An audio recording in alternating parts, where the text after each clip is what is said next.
Soy Alex. Soy Re. Y bienvenidos a Devoradores de Páginas.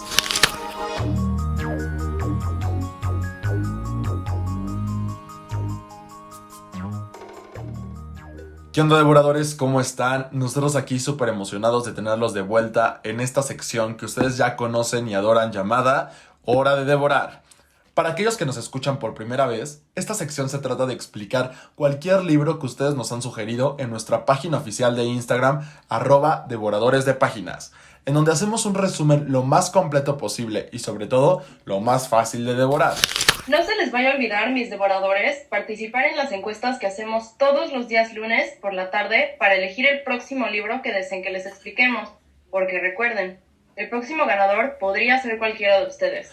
Y es que el ganador de la encuesta de esta semana es nuestra queridísima devoradora llamada Pam.loera, quien nos recomendó leer 2 capítulos del libro de la historia cultural del dolor, escrita por el mismísimo autor Javier Moscoso. Y no les voy a mentir, devoradores, sin duda este ha sido uno de los mejores libros de tipo histórico-científico que he leído en toda mi vida. Y bueno, también uno de los más complejos. No sé tú qué opines, Re.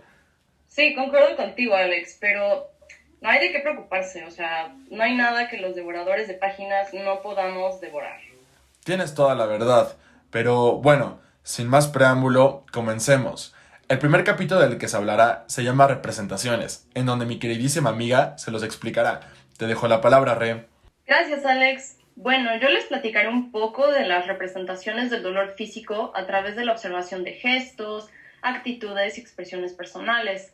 Nos remontamos entonces al siglo XVI, que va a estar plagado de imágenes religiosas como vírgenes, cristos y santos que fijarán en la historia arquetipos clave para la historia del dolor, como se verá más adelante.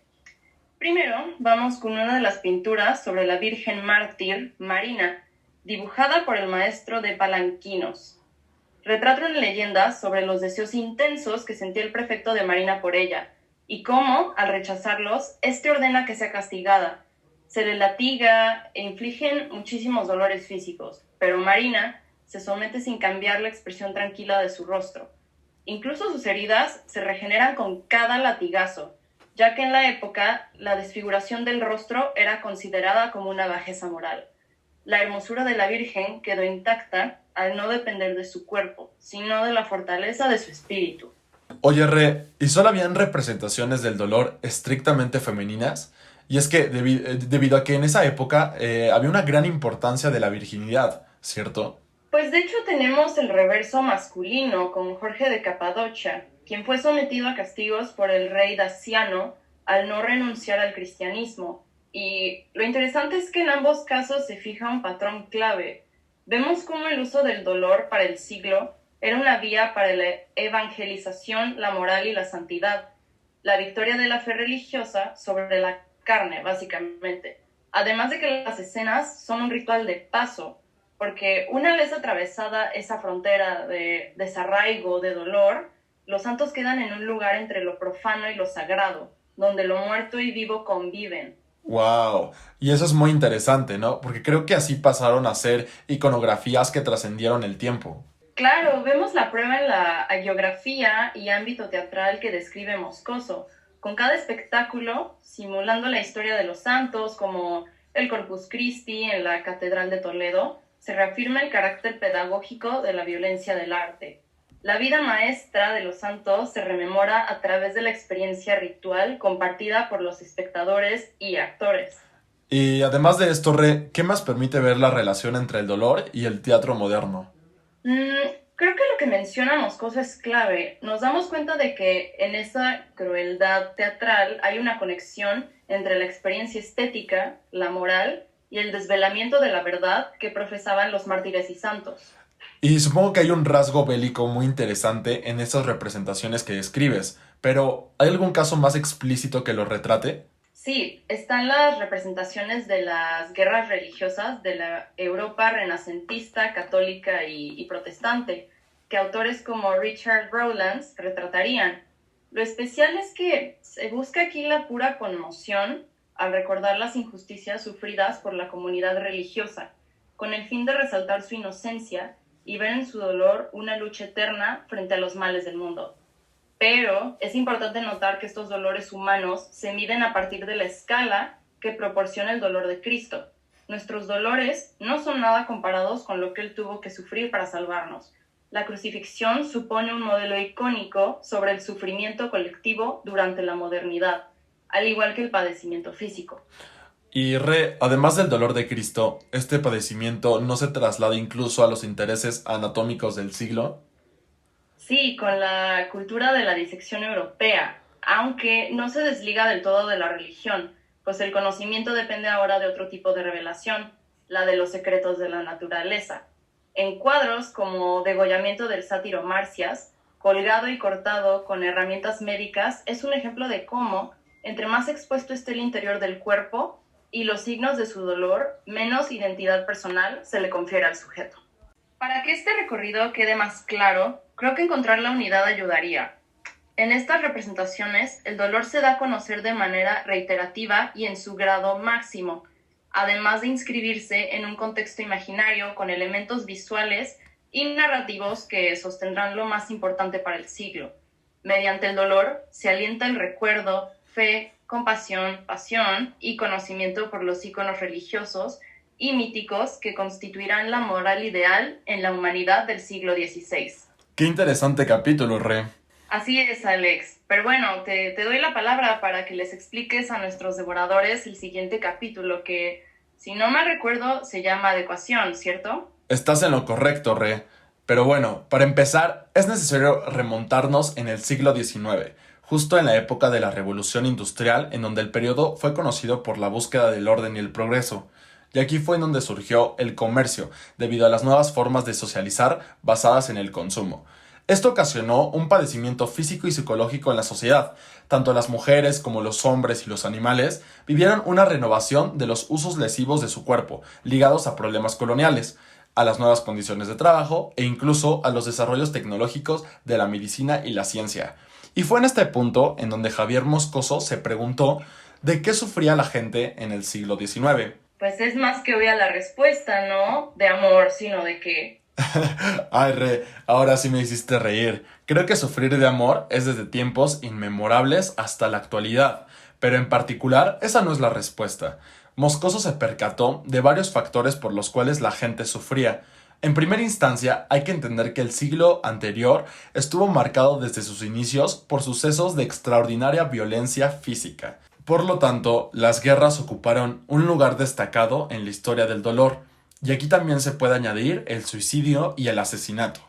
Pero entonces, Alex, ¿de qué sufría la gente? Pues mira, Re, las mujeres y los niños en esos tiempos sufrían demasiada violencia doméstica, y en ambos casos, el principal causante de todo esto era el padre de familia que utilizaba la fuerza para la sumisión y la obediencia de en este caso de su esposa e hijos. E incluso la misma escuela tenía el derecho de repetir estas prácticas con los alumnos, ya que los golpes formaban parte del sistema educativo. Por otro lado, los hombres sufrían generalmente por las extensas jornadas de trabajo arduo, el desempleo, la pobreza e incluso el hambre. Y en este punto del texto, el dolor ya no se reivindicaba como un signo de elección divino, sino que se interpretaba como parte de la ley inexorable que regía el proceso histórico. Ahora bien, al ser la revolución industrial la época de los avances tecnológicos y científicos, la medicina avanzó vertiginosamente, estableciendo un vínculo entre los síntomas de la enfermedad y las lesiones orgánicas. Es aquí donde los médicos buscaban objetivar los síntomas a través de analizar anatómicamente las lesiones del cuerpo, ya que aspiraban a describir las enfermedades desde el punto de vista de ninguna parte. Se dieron la tarea de crear ciertos artilugios que ayudarían a amplificar los sentidos como fuente de apropiación de otros, y algunos de ellos fueron el termómetro y el estetoscopio. Qué interesante, Alex, pero oye, no me queda claro, ¿cómo es que los médicos describían las enfermedades desde el punto de vista de ninguna parte? Pues mira, Re, es muy buena pregunta. Antes de la revolución industrial no había tantos avances tecnológicos ni científicos, y mucho menos en el ámbito medicinal. Por lo tanto, no contaban con un conocimiento previo, por lo que tuvieron que investigar a través de la experiencia. Y es que en todo este tiempo, tanto la psicología, la medicina, la fisiología y el romanticismo ayudaron a contrarrestar el sufrimiento social e incluso llegaron a utilizar el masoquismo como una medida alternativa para reducir el dolor físico. Y un clarísimo ejemplo de todo esto es la acupuntura, ya que a través de las agujas sufrías un pequeño dolor para poder aliviar otras. Y ahora bien, tenemos que tener en cuenta que en el mundo moderno, donde el sufrimiento se interpreta como un signo de elección, en el siglo XIX lo consideraban un elemento necesario del progreso económico, cultural y científico. Tanto así es que esta idea progresista llevó a la experimentación animal y a la búsqueda de plantas o remedios paliativos para reducir las dolencias en general. Es por esto que los médicos se dieron cuenta que el dolor se convertía en un signo natural que ayudaba a evitar malos diagnósticos en las prácticas médicas. Sin embargo, es indispensable mantener al mismo tiempo un conocimiento fisiológico, ya que se aspira a construir una conexión invariable entre el signo visible, es decir, el síntoma, y la lesión anatómica. Oye, Alex, ¿no consideras que los signos del dolor pueden malinterpretarse incluso por el enfermo? Qué bien que lo preguntes. Y es que solo el médico y no el enfermo podía opinar sobre las experiencias lesivas, porque el paciente no solo desconoce la razón de su mal, sino que su propio estado de enfermedad limitaba su entera capacidad de juzgar, ya que incluso podría tratarse de una dolencia no física, y así el médico hace uso de la observación experimental y obviamente de la explicación etiológica, ya que los doctores eran muy cautelosos a la hora de diagnosticar los síntomas de la dolencia, que en este caso padecían las personas, ya que podían perder su reputación en caso de equivocarse, más aún tratándose del embarazo. Por otro lado, el dolor permitía establecer una distinción entre las distintas sensibilidades, incluyendo aquellas que dependían de la extracción social o de las diferencias sexuales. Y es aquí donde Moscoso habla del dolor más agónico que puede sufrir el ser humano y que únicamente padecen las mujeres. ¿Tienes idea de cuál puede ser, Re? Pues supongo que el dolor del parto, ¿no? Así es, Re. Este dolor es considerado el más fuerte de todos, y aunque, como decía el fisiólogo francés Bichat, que no existían placeres ni dolores infinitos, en este proceso la madre se encontraba sometida a una fuerza mucho más grande que su voluntad, ya que le impedía pensar y actuar con claridad. Sin embargo, las prácticas quirúrgicas produjeron una modificación del proceso del parto, que levantó disputas religiosas, tachando a la anestesia como una práctica que atentaba contra el parto natural. No obstante, esto ayudó a reducir considerablemente el dolor, y además a cuidar la integridad y moral de la mujer. Ya te imaginarás, ¿no, Re?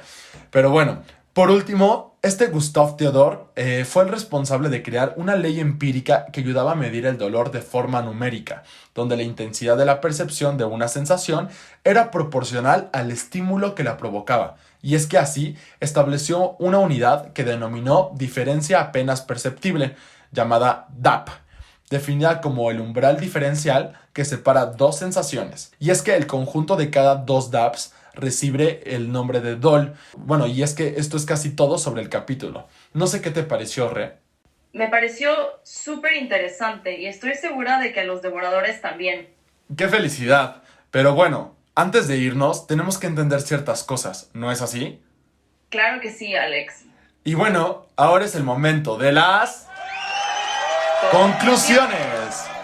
Empezaré diciendo que el dolor se aprende independientemente de sus expresiones culturales y por lo tanto hay una forma aprendida colectiva de experimentarlo.